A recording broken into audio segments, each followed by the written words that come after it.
Lebanon, a small country on the eastern shores of the Mediterranean Sea. It is a land of ancient history. Towering mountains overlook a narrow coastal plain. This is where humans first settled millennia ago. Archaeological evidence shows us their presence. They were drawn to the fertile land. It was a place to hunt and gather. Over time, these settlements grew. They became villages, then cities. The mountains played a crucial role. They provided protection from invaders. The cedar trees that grew on their slopes became highly prized. The sea, too, was a source of life. It offered trade routes. This connected the early inhabitants of Lebanon to the wider world. These early settlers were not a unified people. They were a mix of different cultures. They spoke different languages. They traded with each other. They sometimes fought for resources. Yet, they all contributed to the rich tapestry of Lebanon's prehistory. This interplay of cultures, the strategic location, and the abundance of natural resources set the stage for Lebanon's grand entrance onto the world stage. Around 3000 BC, a new culture emerged along the Lebanese coast. They were the Phoenicians. They were a seafaring people. They were skilled sailors and traders. They established major city-states. Byblos, Tyre and Sidon were among the most important. These cities were independent. They often competed with each other. However, they were united by their common language and culture. The Phoenicians were drawn to the sea. They saw it as a source of opportunity. Their ships, powered by sail and oar, plied the Mediterranean. They established trading posts. These posts reached as far west as Spain. They even ventured into the Atlantic Ocean. The Phoenicians' success stemmed from their maritime skills. They were also innovative shipbuilders. They developed the birema. This was a warship with 2 rows of oars. They also built large cargo ships. These ships could carry tons of goods across vast distances. This maritime trade brought the Phoenicians great wealth. It also brought them into contact with other civilizations. They traded with the Egyptians. They traded with the Greeks. They traded with the Mesopotamians. This exchange of goods led to an exchange of ideas and culture. The Phoenicians were influenced by the civilizations they encountered. They also influenced these civilizations in turn. The Phoenicians were not just skilled sailors, they were also shrewd merchants. They traded in a wide variety of goods. Cedar wood from the Lebanese mountains was highly prized. It was used for building ships and temples. The Phoenicians also traded in textiles, glass, and pottery. They were known for their purple dye. It was extracted from a type of sea snail. This dye was highly sought after by the elites of the ancient world. To facilitate their trade, the Phoenicians developed a revolutionary system of writing. They created the alphabet. It consisted of 22 symbols. Each symbol represented a consonant sound. This was a significant departure from earlier writing systems. These older systems used hundreds of characters. They were difficult to learn. The Phoenician alphabet was simple. It was easy to learn. This made it possible for more people to become literate. The Phoenician alphabet spread rapidly throughout the Mediterranean. It was adopted by the Greeks. The Greeks adapted it further. This became the basis for the Latin alphabet. This is the alphabet we use today. The Phoenicians' legacy is immense. They were the master seafarers of their time. They were the inventors of the alphabet. They were a bridge between the East and the West. Their culture and influence can still be felt today. The Phoenicians' dominance of the Mediterranean was not to last. By the 9th century BC, a new power arose in the east, the Assyrian Empire. The Assyrians were a militaristic people. They had a powerful army. They were eager to expand their empire. They conquered much of Mesopotamia. They then turned their attention westward towards the Levant. The Phoenician city-states, though wealthy, were no match for the Assyrian war machine. One by one, they fell under Assyrian rule. The Assyrians imposed heavy taxes on the Phoenicians. They demanded tribute. They interfered in their trade. However, they also allowed the Phoenicians to maintain a degree of autonomy. This was as long as they paid their taxes and provided ships for the Assyrian navy. The Assyrian Empire eventually crumbled under its own weight.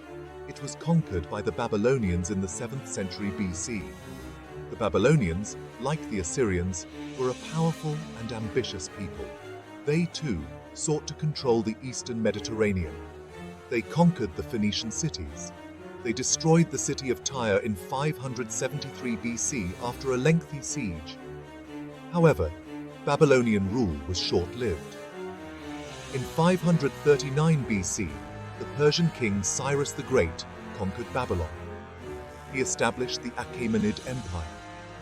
This empire stretched from India to Egypt.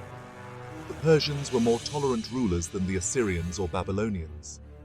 They allowed the Phoenicians to maintain their own customs and religion. They also encouraged trade. The Phoenician cities flourished under Persian rule. They became important centers of commerce and culture once more. Under the wings of Hellenism. The Persian Empire's dominance of the eastern Mediterranean came to an end in the 4th century BC. A new power arose in the west, the Greeks. Under the leadership of Alexander the Great, the Macedonian army swept across Asia Minor. They defeated the Persians in a series of decisive battles. Alexander conquered Tyre in 332 BC after a 7-month siege. He then went on to conquer Egypt. This brought the entire eastern Mediterranean under his control.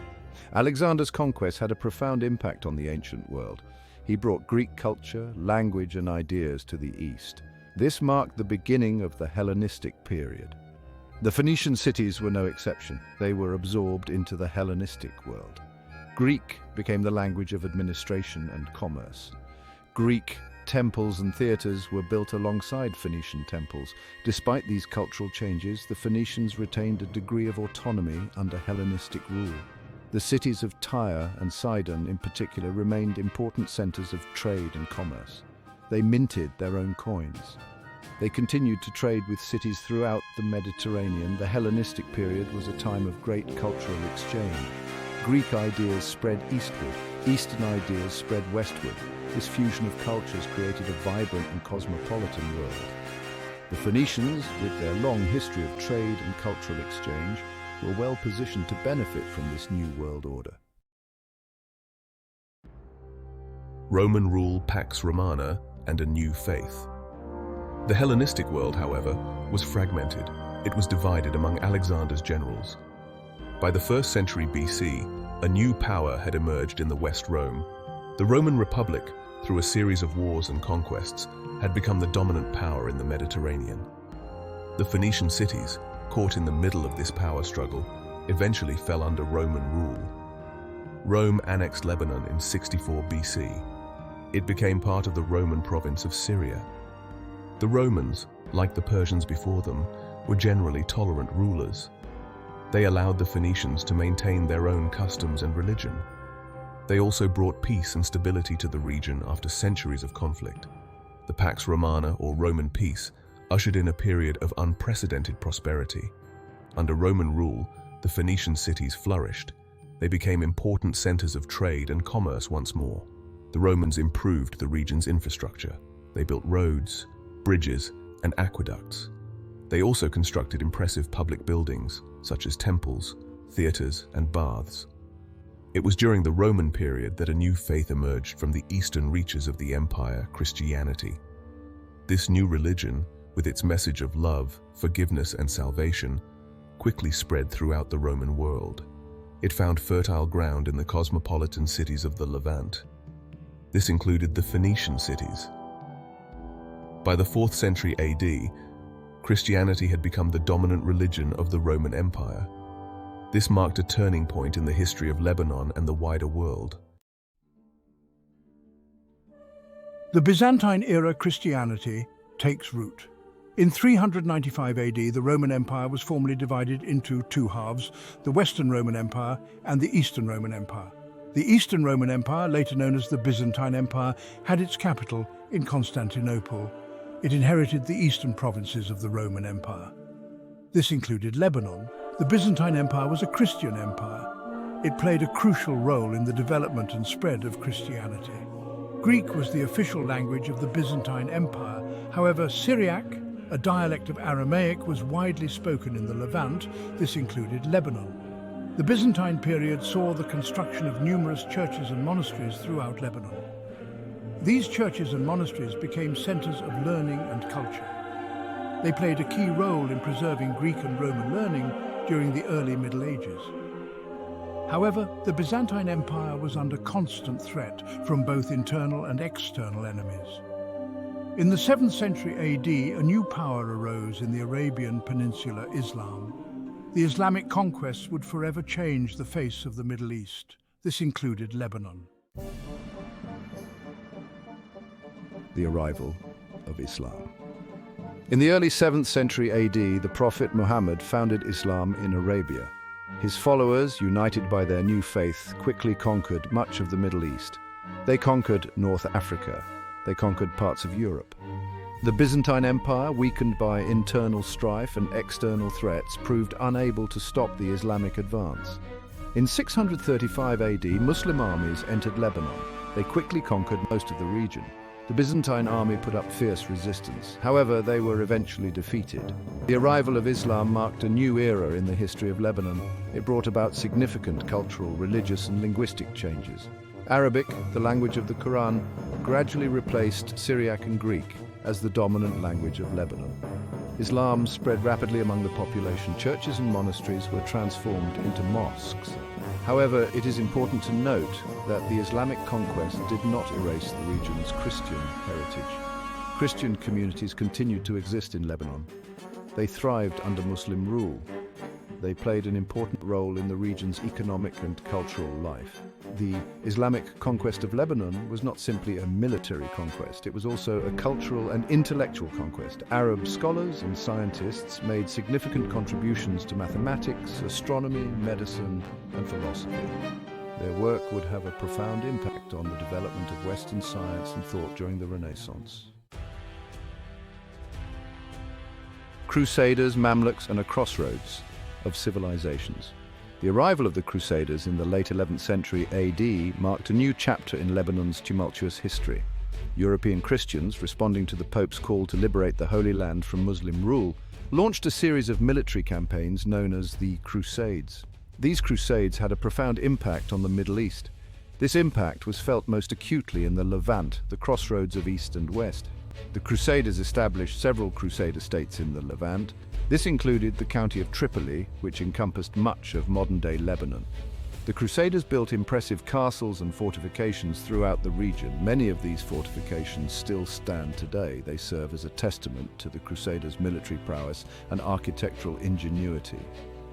The Crusader period was a time of intense cultural exchange and conflict. The Crusaders, with their distinct language, customs, and religion, came into contact with the diverse populations of the Levant. This exchange led to the adoption of new technologies, ideas, and artistic styles. However, it also led to friction and conflict. The Crusaders viewed themselves as superior to the local population. They often treated them with cruelty and disdain. The Crusader presence in Lebanon was relatively short-lived. By the late 13th century AD, a new power had emerged in the region, the Mamluks. The Mamluks were a warrior class of slave soldiers. They had seized control of Egypt. They gradually expanded their rule northward into the Levant. In 1291 AD, the Mamluks captured Acre, the last Crusader stronghold in the Holy Land. This marked the end of the Crusader presence in the Levant. Ottoman rule, centuries of transformation. Following their expulsion of the Crusaders, the Mamluks ruled Lebanon for over 2 centuries, until their own demise at the hands of a new empire rising from the east, the Ottomans. In 1516, the Ottoman Sultan Selim and defeated the Mamluks at the Battle of Marj Dabik in northern Syria. This victory paved the way for the Ottoman conquest of Egypt and the Levant, bringing Lebanon under Ottoman rule.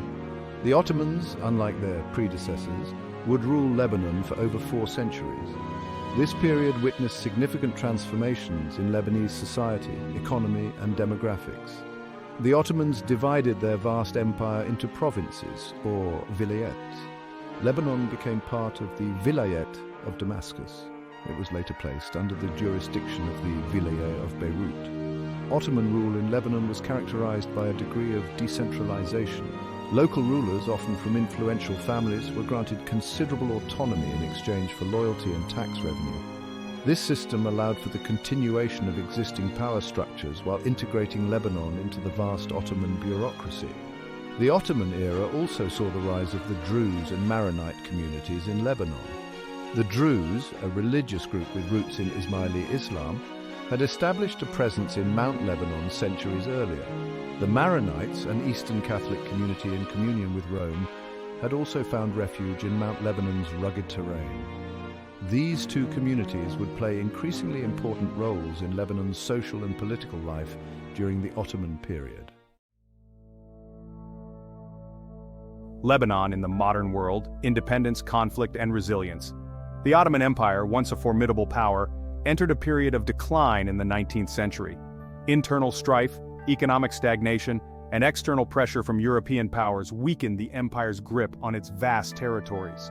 This decline coincided with the rise of nationalism throughout Europe and the Ottoman Empire. In Lebanon, the seeds of nationalism were sown during the latter half of the 19th century. The Tanzimat reforms, initiated by Ottoman rulers in an attempt to modernize the empire, inadvertently contributed to the rise of nationalist sentiment. These reforms, aimed at centralizing power and promoting Ottoman identity, were met with resistance from local communities seeking greater autonomy and recognition. World War I proved to be the death knell of the Ottoman Empire. Following the war, the victorious Allied powers dismantled the empire. Lebanon, along with Syria, came under French mandate in 1920. The French Mandate period saw significant development in Lebanon's infrastructure, education, and administration. However, it also exacerbated sectarian tensions. The French often favored certain communities over others.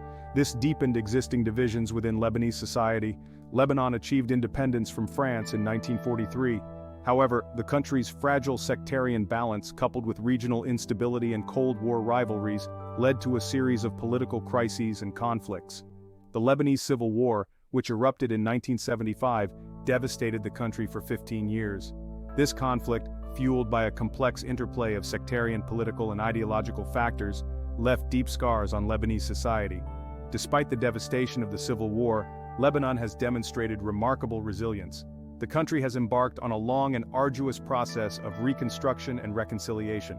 However, challenges remain. Political instability, economic woes, and the Syrian refugee crisis continue to test Lebanon's resilience.